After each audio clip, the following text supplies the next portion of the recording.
In terms of the Grade 1 feature coming up on Saturday from Churchill Downs, it's going to be the Stephen Foster. And this is going to be a race where First Mission, we've heard from Brad Cox, he's felt for the last couple years that this could very well be the best horse in his barn. Little stop and start, little hit or miss, didn't fire in the Pegasus, but First Mission still off the big number in the last race is going to be the favorite with Florent Giroux. Yes, it should be based on that figure. 106 buyer over sloppy track. Prior to that, had won the Essex by 5. So there's been some flashy wins coming into tonight, or coming into Saturday night for the Grade 1 Stephen Foster as a Breeders' Cup Challengers, winning the ring for the Classic. There's First Mission in the Alashiba.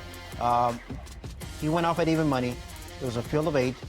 He set a good trip right off the pace, had a target to run, and then he just turned it on. Found that extra gear, pulled away. It just visually looked impressive, but also the figure came back and matched it.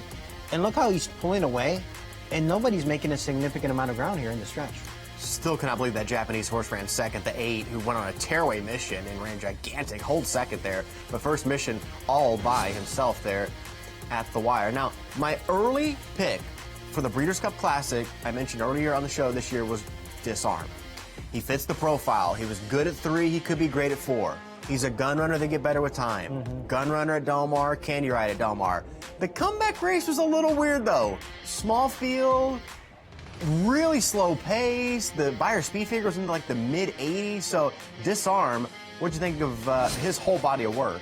Well, I think if you were thinking him to move forward, you would think he would have handled this 4-horse field by much easier margin, right? He had to be asked. I mean, he had to work for this win. What do you do off of this? Do you give him the excuse that you had in races August? Maybe he'll be sharper second time out.